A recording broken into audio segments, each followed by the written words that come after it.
नमस्कार किसान भाइयों, अगर आप भी मिर्च, टमाटर या बैंगन इस तरह की फसलों में पत्ता मरोड़ रोग की वजह से बहुत ही ज़्यादा परेशान आ चुके हैं, तो किसान भाइयों आज मैं इस वीडियो में आपकी समस्या को 100% सोल्व करने वाला हूं। और आने वाले समय में आप जितनी भी फसलें लगाएंगे, कभी भी आपके खेत में पत्ता मरोड़, जिसको हम लीफ कर्ल वायरस के नाम से भी जानते हैं, ये आपकी फसल में कभी भी दोबारा लौट कर नहीं आएगा। तो वीडियो को अंत तक किसान भाइयों ज़रूर देखिएगा।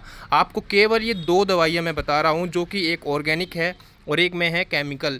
दोनों दवाई के तरीके के बारे में बताऊंगा। अगर इन दोनों तरीक़ों को आप इस्तेमाल करते हैं तो आपकी पत्ता मरोड़ रोग जो आपके खेत में लग चुका है वो भी बिल्कुल वहीं पर रुक जाएगा और आने वाले समय में उसका नया फुटाव और ज़्यादा पैदावार, वो सभी चीज़ें आपको देखने के लिए मिल जाएंगी।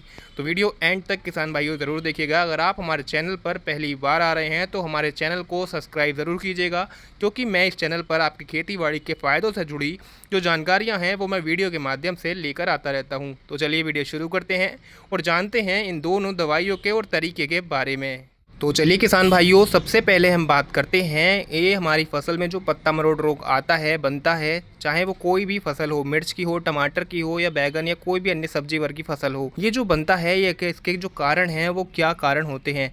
तो मुख्यतः इसके 3 मेन कारण होते हैं, 3 मुख्य कारण होते हैं जिसकी वजह से फसल में बंधाव और पत्ता मरोड़ जैसे रोग देखने की शिकायत आपको मिलती है। पहला सबसे मुख्य कारण होता है जो सफ़ेद वाला भुनका होता है, जिसको वाइट फ्लाई के नाम से हम जानते हैं। पहला मेन कारण यही होता है। अगर आपकी फसल में वाइट फ्लाई लग चुकी है तो आपकी फसल में क्या होगा, जो पत्तियां हैं वो ऊपर की तरफ सारी मुड़ी हुई आपको देखने के लिए मिल जाएंगी और सारी पत्तियों पर एक तरीके से बिल्कुल बंधाव जैसा आपको देखने के लिए मिल जाएगा। दूसरा कारण होता है मकड़ी की वजह से। किसान भाइयों, अगर आपकी फसल में मकड़ी लगी है तो आपकी फसल में जितने भी पत्ते हैं वो नीचे की तरफ आपको मुड़े हुए देखने के लिए मिल जाएंगे। तीसरा जो कारण होता है वो होता है मौसम में हुए अचानक कोई बदलाव के कारण, या मौसम में एकदम से आपकी बारिश पड़ रही है, एकदम से बहुत कड़क वाली धूप निकल रही है और आपकी फसल में जो पानी की कमी है उसकी वजह से भी जो ये पत्ता मरोड़ रोग है आपकी फसल में आ सकता है। तो अब जानते हैं कि दोस्तों इसके निवारण के बारे में। इसके निवारण में किसान भाइयों, जब भी आप अपनी मिर्च की, टमाटर की जो पौध है उसको तैयार करते हैं तो शुरुआती चरण से ही किसान भाइयों आपको ये जो मैं पहली दवाई है ये है ऑर्गेनिक दवाई, जिसको हम नीम ऑयल के नाम से जानते हैं। ये नीम ऑयल मार्केट में आपको बड़ी आसानी से मिल जाएगा।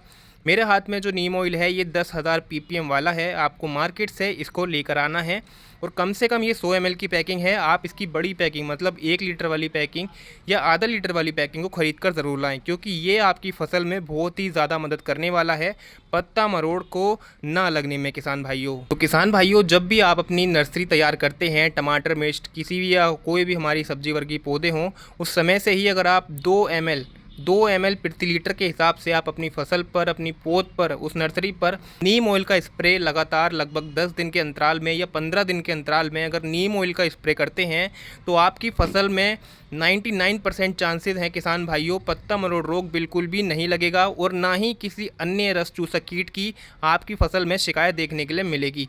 नीम ऑयल एक ऐसा दोस्तों ऑर्गेनिक दवाई है जिसके इस्तेमाल से बहुत सारे जो हमारे शत्रु कीट होते हैं, रस चूसक कीट होते हैं, चबाने वाले कीट होते हैं, ये आपकी फसल से बिल्कुल ख़त्म हो जाते हैं, वो भी बहुत ही सस्ती कीमत में। और साथ ही साथ बहुत ही अच्छे जो रिजल्ट हैं इसके बहुत ही मिलते हैं। आप केमिकल का इस्तेमाल करने से भी बच सकते हैं। अगर बाई चांस आपका जो फसल में पत्ता मरोड़ रोग है वो सफ़ेद वाले भुनके की वजह से आपकी फसल में आ जाता है और जो पत्तियां हैं वो आपको बंधी हुई सी और सारे जो पौधे हैं हमारे बिल्कुल सुखड़े हुए और पूरे बंधे हुए देखने के लिए मिलते हैं, तब आपको इस्तेमाल कर सकते हैं किसान भाइयों इस सोलोमन का। तो दोस्तों आप इस्तेमाल कर सकते हैं सोलोमन का, जो कि बायर कंपनी की आती है। किसान भाइयों, आपको इसकी जो डोज रखनी है वो रखनी है 1 ml प्रति लीटर के हिसाब से। आप अपनी फसल पर इसका छिड़काव करेंगे तो आपकी फसल में जितने भी रस चूसक कीट होंगे वो सारे नष्ट होंगे, साथ ही साथ जो वाइट फ्लाई होगी वो ख़त्म होगी। और इसका इस्तेमाल आपको मैं बताता हूँ किसान भाइयों कितने दिन के अंतराल में करना है। तो अगर आज आप इसका इस्तेमाल करते हैं तो आज से लगभग 7 दिन बाद या 8 दिन बाद फिर से आपको 1 ml प्रति लीटर से अपनी फसल पर इसका स्प्रे दोबारा करना है। 2 बार के स्प्रे में बहुत ही अच्छे और शानदार रिजल्ट आपको देखने के लिए मिलेंगे और जो आपकी फसल बिल्कुल वहीं पर रुक गई थी वो दोबारा से फुटान देगी और दोबारा से फल फूल बनाना शुरू कर देगी। तो सोलोमन भी एक बहुत ही बेहतरीन ऑप्शन माना जाता है आपकी फसल को खोलने के लिए और आपकी फसल में पत्ता मरोड़ रोग को रोकने के लिए।